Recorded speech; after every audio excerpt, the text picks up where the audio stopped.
Good morning, future self. I woke up with a hangover again, a migraine hangover. So I am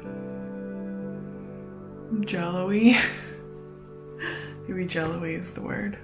So I came across this reading I want to include in the memory today. This is a section called Roland Barthes' Counter Memory, but it's in a longer piece called Regarding the Sex, Lies and Videotapes of Others by Sarah Kennesi. According to French philosopher Roland Barthes, photographic images are to a certain extent able to redirect, add, rewrite, or replace memories.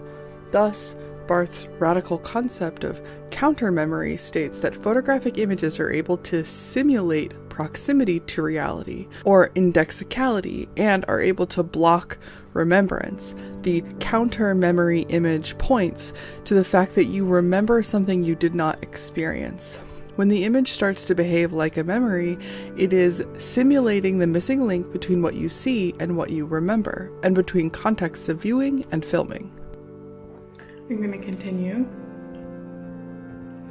Sontag, Susan Sontag, who was mentioned earlier in this piece. Sontag's concept of the mystified relation between a television viewer and war victim may be articulated with Barthes' concept of counter-memory, whereas Sontag condemns the fiction of the relationship between the subject and the object posited by viewing a photographic image. Barthes foregrounds the power of the image to give rise to a memory of what the viewer did not experience. And the reason I'm dumping this into Amnesia Diaries is that I am interested in the difference between my subject-object recording viewing relationship with Amnesia Diaries and those who watch it but don't record it. Obviously, Amnesia Diaries is for you, future self. It is dedicated to you. I speak to you, but you're not the only person who sees them. This is an art project, so therefore it has a public life. Whereas Sontag would say it's a fictional relationship, that those watching did not experience the recording of this thing that's happening currently, and you, future self, did actually experience the recording of this video currently and all of these other videos. Because you forget the experience of recording, you forget the experience of the life that we're living. Are you still in like a special, do you still have a special relationship to the images that other people don't have? Because it's your past self, I would say that yes, there is a special relationship there, but it's still giving rise to a memory that you didn't experience. So yeah, theory and practice are interesting rambles. The real experience behind user-generated content is injected with fiction. The inevitable result is a voyeuristic playground.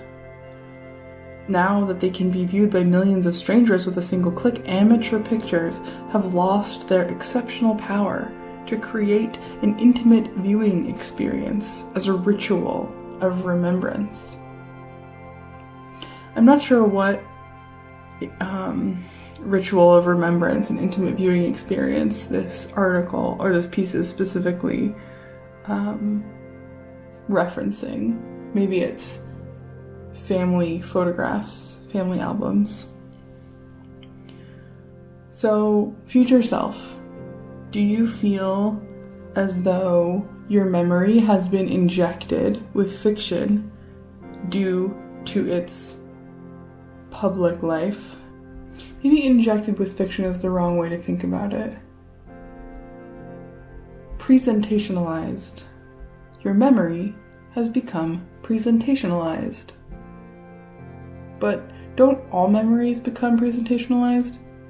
Like, when you craft an experience into a story that you tell at parties to other people, it changes your memory.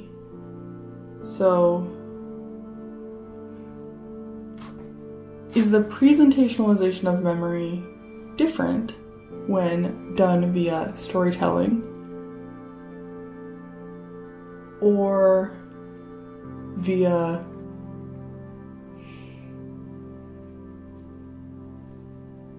camera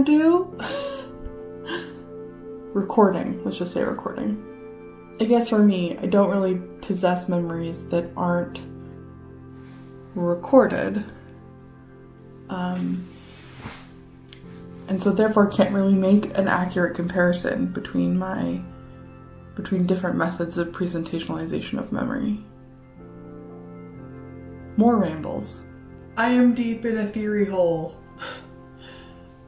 My head is trying to go off into migraine land, but I drugged it, so hopefully that will not happen.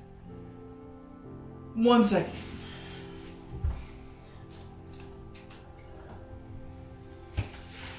Professor M reads things from their notebook.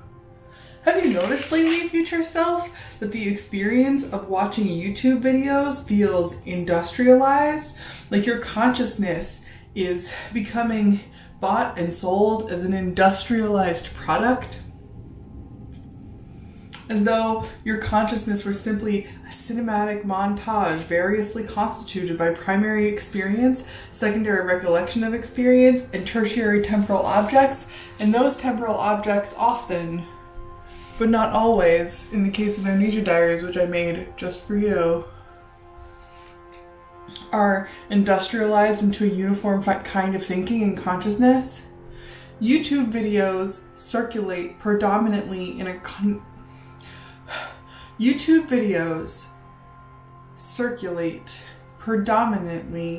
in a conventional culture of monetization rather than in more alternative forms of meaningful dialogue.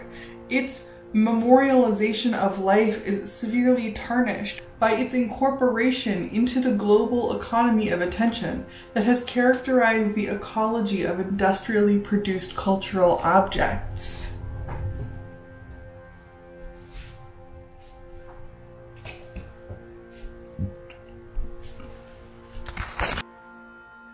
Hey, future self. I know today has been weird. But I wanted to read you something that I just found in the journals. Where am I? April 4th, 2018. Book 1. First of all, these drawings, I adore them.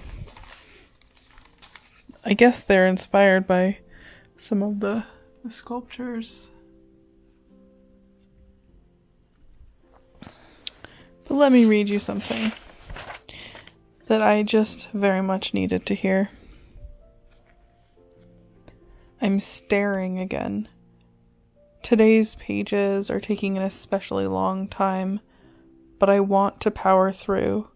Even if I'm not sure why, or if this is helping, I want to kick this. I want to drag myself back to the thinking, moving, breathing, eating real by force of will, by just moving my pen, by just refusing to listen to the dragging power of the silent stare. I will not do nothing. I will eat. I will finish 3 pages every fucking day, because little do you know, depression, we are year of the ox and stubborn as a brick wall.